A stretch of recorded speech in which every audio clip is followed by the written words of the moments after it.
Good morning. कल हम लोग पढ़े थे पार्ट्स ऑफ सेंटेंस, जिसमें हमने सेंटेंस के पार्ट को पहचानना सीख लिया था और अच्छे से प्रैक्टिस भी हो गई होगी क्योंकि ट्रांसलेशन बनाना है। तो चलिए आज ट्रांसलेशन बनाते हैं। अच्छा, ये ट्रांसलेशन मैं किसी एक टेंस को लेकर के नहीं बता रहा हूँ, मैं सारे टेंसेस को एक साथ लेकर के बता रहा हूँ।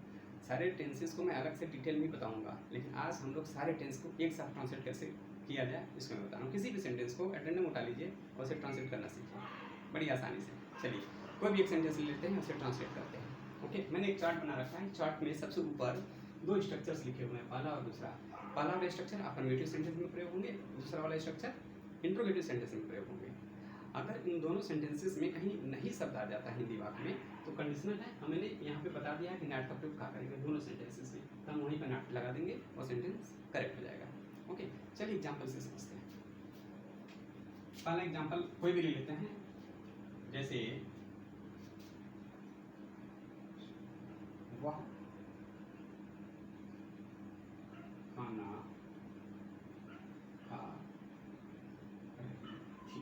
मैंने ऐसे ले लिया, कोई भी जो मन में आ गया। वह खाना खा रही थी। सबसे पहले छाड़ लेते हैं पार्ट्स ऑफ सेंटेंस। खा रही थी, वर्ब। कौन खा रहा था? वह। सब्जेक्ट क्या खा रही थी?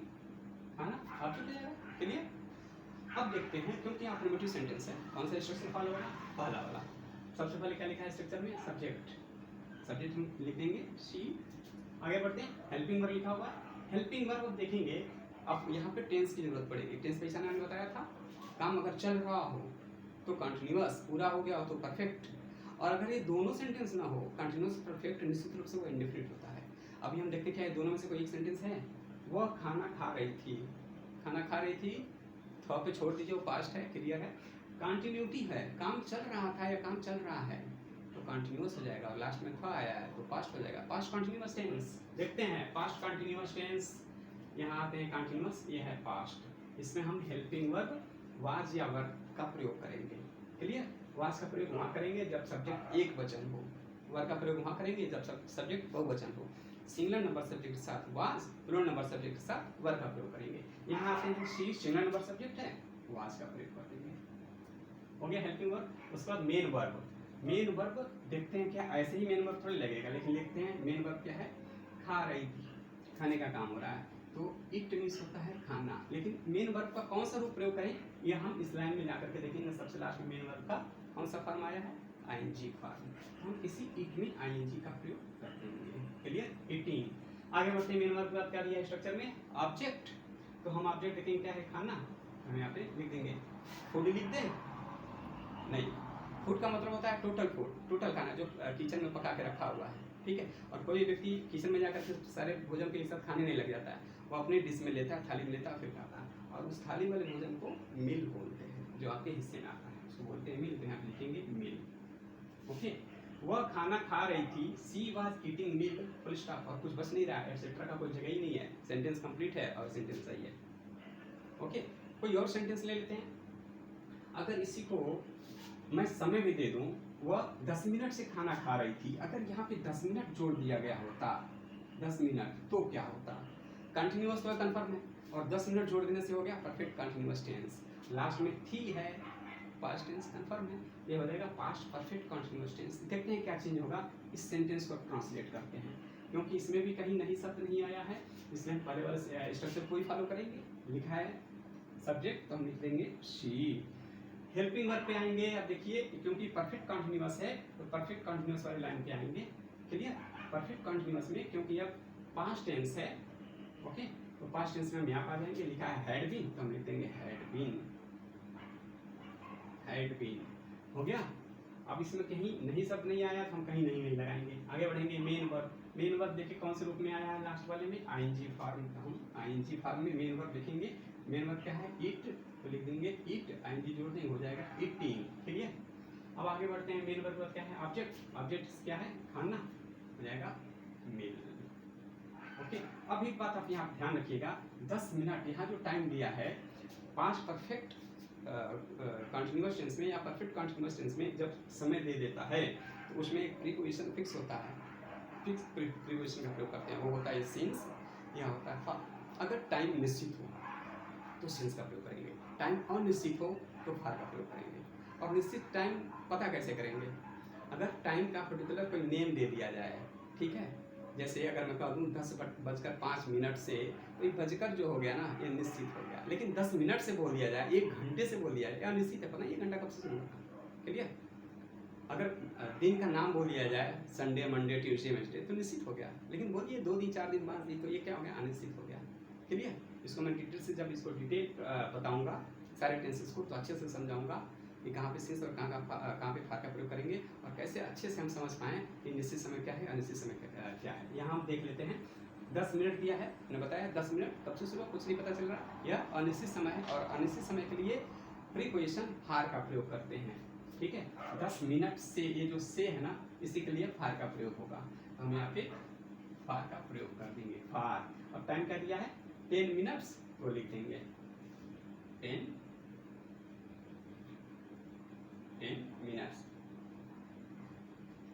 क्लियर?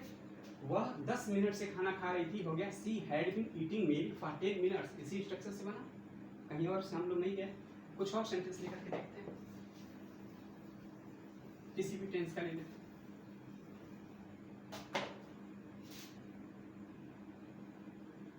रवि कल स्कूल नहीं जाएगा। क्लियर? जाएगा वर्ब, रवि सब्जेक्ट, कहाँ जाएगा? School object. कल क्या है? एटसेट्रा, यह टाइम है कल। ओके, देखते हैं। ये नेगेटिव का सेंटेंस है, कहीं प्रश्नवाचक शब्द नहीं आया, क्वेश्चन मार्क नहीं लगाया, पहला वाला स्ट्रक्चर फॉलो करेंगे। अफर्मेटिव सेंटेंस अगर नहीं है तो कंडीशनल नहीं है, मैं बता ही दिया हूँ नहीं कहाँ लगाएंगे, जैसा कि इसमें आया। तो अब देखते हैं, सबसे पहले इसमें क्या है? सब्जेक्ट। सब्जेक्ट क्या लिखेंगे? रवि। क्लियर? आगे बढ़ते हैं हेल्पिंग वर्ब। हेल्पिंग वर्ब के लिए हम देखेंगे कौन सा टेंस है, जाएगा, गा लास्ट में आएगा, फ्यूचर टेंस। क्लियर? क्या ये काम चल रहा है? सबसे पहले हम यही देखेंगे, काम चल रहा है तो कंटिन्यूअस होगा, काम पूरा हो गया तो परफेक्ट होगा। अगर दोनों नहीं है तो इंडेफिनिट होगा। रवि कल स्कूल जाएगा, चल रहा है? नहीं चल रहा है। पूरा हो गया, जाएगा, पूरा कहाँ हुआ? अभी तो जाएगा ना, तो परफेक्ट भी नहीं है। तो दोनों नहीं है तो क्या हो जाएगा? Indefinite tense. और किसका गाया? Future indefinite tense. Clear? Future indefinite tense, indefinite वाली लाइन है, और फ्यूचर या है, विल या शैल का प्रयोग करेंगे। रवि के साथ थर्ड पर्सन प्रोनाउन है, विल का प्रयोग करेंगे। फर्स्ट पर्सन प्रोनाउन किसे कहते हैं? मैं या हम लोग, फर्स्ट पर्सन। सेकंड पर्सन आप या आप लोग। थर्ड पर्सन ना हम लोग, मैं, ना आप लोग, आप, कोई और। क्लियर? फर्स्ट पर्सन मैं, सेकंड पर्सन आप, थर्ड पर्सन कोई और। यहाँ पे ना मैं है ना आप हैं, रवि है, कोई और है, third person. Clear? Third person के साथ हेल्पिंग वर्ब क्या लगाएंगे फ्यूचर टेंस में? कहाँ गया? ये है विल या शैल। ठीक है, इंडेफिनिट है तो क्या लगाएंगे? विल का प्रयोग करेंगे, तो हो जाएगा विल। Helping verb will. उसके बाद आते हैं नहीं शब्द आया क्या? हाँ, तो नॉट का प्रयोग कर देंगे, विल नॉट। हेल्पिंग वर्ब और नॉट। ठीक है, उसके बाद मेन वर्ब। मेन वर्ब क्या है? जाएगा। गो मिस होता है जाना। ओके, गो। लेकिन कौन सा फॉर्म लगाएंगे इंडेफिनिट का? वर्ब का फर्स्ट फॉर्म। क्लियर है? सिर्फ वो ही रहेगा, कुछ नहीं करना है इसमें। आगे बढ़ते हैं। मेन वर्ब हो गया, उसके बाद ऑब्जेक्ट। ऑब्जेक्ट क्या है? स्कूल। स्कूल जाने का काम हो रहा है, स्कूल पहुंच रहा है, प्रीपोजिशन टू का प्रयोग करेंगे, टू स्कूल। उसके बाद लास्ट में क्या है? एटसेट्रा। एटसेट्रा क्या है? करेक्ट है। कल, कल हिंदी में कल तो कल ही होता है, लेकिन इंग्लिश में कल के लिए टुमारो और स्टरडे का प्रयोग करते हैं। यहाँ कौन सा आएगा? आने वाला कल। कल जाएगा, फ्यूचर में क्या हो जाएगा? टुमारो। लिखेंगे टुमारो। रवि कल स्कूल नहीं जाएगा, Ravi will not go to school tomorrow. Clear? Translation समझ में आ रहा? और एक दो और लेते हैं, कुछ और सेंटेंस। क्या वह गीत गा रही होगी? यह है इंट्रोगेटिव सेंटेंस। प्रश्नवाचक शब्द आया है, लास्ट में क्वेश्चन मार्क भी लगाया है। छाट से पहले गा रही होगी वर्ब हो जाएगा। कौन गा रहा? सी। वह सब्जेक्ट हो जाएगा। क्या गा रही? गीत ऑब्जेक्ट हो जाएगा। अब देखिए, इसमें मैं आपको एक चीज बता दूं, अगर हिंदी के वाक्य में शुरू में ही क्या शब्द आ जाए, सिर्फ क्या, प्रश्नवाचक शब्द क्या के रूप में शुरू में आ जाए, दूसरा कोई प्रश्नवाचक शब्द रहेगा तो उसकी आप मीनिंग लगाएंगे, उसका वर्ड लिखेंगे इंग्लिश का। लेकिन अगर क्या शब्द आ गया तो व्हाट का प्रयोग कहीं नहीं होगा पूरे सेंटेंस में, वो किसी भी टेंस का हो, कोई भी सेंटेंस हो। अगर हिंदी वाले सेंटेंस में क्या शब्द आ गया तो क्या के लिए व्हाट का प्रयोग हम कहीं नहीं करेंगे। आगे अब देखते हैं क्योंकि इंट्रोगेटिव है तो क्वेश्चन वर्ड सबसे पहले स्ट्रक्चर में दिया हुआ है, क्वेश्चन वर्ड क्या के रूप में शुरू में आ गया, इसलिए हम इसे छोड़ देंगे, आगे बढ़ेंगे, हेल्पिंग वर्ब लिखेंगे। हेल्पिंग वर्ब लिखेंगे तो उससे पहले हमें पता करना होगा कि टेंस क्या है। वह गा रही होगी, काम चल रहा है, कंटिन्यूअस है, कंफर्म है, और फ्यूचर का कंटिन्यूअस तो क्या होगा, विल या शैल में से कोई एक लगाएंगे। और क्योंकि वह सी क्या है, सिंगल नंबर है, थर्ड पर्सन प्रोनाउन है, तो क्या हम प्रयोग करेंगे, विल, तो हम लिखेंगे यहाँ पे विल। क्लियर, समझ में आ रहा, विल। लेकिन विल के साथ बी का भी प्रयोग करेंगे, शैल होता है उसके साथ भी बी का प्रयोग होता है, ठीक है, इन दोनों के साथ बी का प्रयोग करेंगे। अगर हम बिल लगाते हैं तो बी लगाएंगे, और सेल लगाएंगे तब भी बी लगाएंगे, तो बिल हो गया। और बी भी लिखेंगे, लेकिन एक बात हमेशा ध्यान में रखिएगा, बी अगर हेल्पिंग वर्ब दो शब्दों में आ गया हो, दो शब्दों में कोई भी दो शब्द, ठीक है, हेल्पिंग आ जाए, बिल भी आ जाए, इन तो हम क्या करेंगे, सब्जेक्ट को इन दोनों के बीच में रखेंगे। अगर नेगेटिव सेंटेंस है तो नॉट को इन दोनों के बीच में रखेंगे। यहाँ पे क्या है, इंट्रोगेटिव सेंटेंस है तो हम सब्जेक्ट को इन दोनों के बीच में रखेंगे। कैसे, देखिए, पहले हेल्पिंग वर्ब हो गया, उसके बाद सब्जेक्ट दिया है, ठीक है, लेकिन सब्जेक्ट के बाद क्या दिया, मेन वर्ब दिया है, तो यहाँ पे मेन वर्ब, अब दो शब्द आ गया हेल्पिंग वर्ब, तो इन दोनों के बीच में ही हम सब्जेक्ट रखेंगे। हेल्पिंग वर्ब हो गया तो पहला हेल्पिंग वर्ब ये हुआ, दूसरा हेल्पिंग वर्ब का दूसरा पार्ट भी हुआ, इन दोनों के बीच में हम सब्जेक्ट रखेंगे। सब्जेक्ट क्या है, वह, तो वह को हम लिखेंगे सी। यहाँ पे वह विल सी बी, वह गीत गा रही होगी, विल सी बी। अब हेल्पिंग वर्ब सब्जेक्ट हो गया, इसके बाद नॉट का प्रयोग करेंगे, क्योंकि नॉट सब कहीं आया ही नहीं, सब आगे बढ़ते हैं। मेन वर्ब है गाना, सिंग में होता है गाना, SING। अब देखते हैं कि इसका कौन सा रूप प्रयोग करना है। कंटिन्यूअस है, आ जाइए देखते हैं, वर्ब में ING, इसमें हम ING जोड़ देंगे, सिंगिंग। इसके बाद क्या है, मेन वर्ब के बाद ऑब्जेक्ट, ऑब्जेक्ट क्या है, गीत, सॉन्ग। लास्ट में कुछ नहीं है, कुछ नहीं बच रहा है, लास्ट में क्वेश्चन मार्क। वह गीत, क्या वह गीत गा रही होगी, ट्रांसलेशन बना, will she be singing a song. Clear, समझ में आ गया।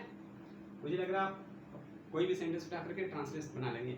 अगर ट्रांसलेशन नहीं बनता है इस स्ट्रक्चर पे तो आप मुझे बताएंगे। अच्छा, एक चीज आपको मैं यहाँ पे बता दूं वीडियो को समाप्त करने से पहले, इंडेफिनिट में अगर प्रेजेंट टेंस या पास्ट टेंस हो, यहाँ पे ध्यान दीजिएगा, तो प्रेजेंट टेंस के अफर्मेटिव वाले सेंटेंस में सहायक या हेल्पिंग वर्ब डू या डस का प्रयोग नहीं करेंगे, या पास्ट टेंस है तो डिड का प्रयोग नहीं करेंगे। क्लियर, सिर्फ अफर्मेटिव सेंटेंस में डिड का प्रयोग नहीं होगा या डू डस का प्रयोग नहीं होगा, बाकी नेगेटिव में, इंट्रोगेटिव नेगेटिव में ये सारे हेल्पिंग वर्ब प्रयोग किए जाएंगे। अच्छा, अगर डू डस का प्रयोग नहीं कर रहे हैं तो वहाँ कंडीशन है, अगर प्रेजेंट टेंस है, प्रेजेंट इंडेफिनिट टेंस, तो वहाँ पे सब्जेक्ट सिंगुलर नंबर है तो मेन वर्ब में यस ऐड करेंगे। अगर पास्ट इंडेफिनिट टेंस है तो मेन वर्ब का सेकंड फॉर्म यूज करेंगे। क्लियर, इतना ध्यान रखिएगा। ओके, आज के लिए बस इतना ही, थैंक यू।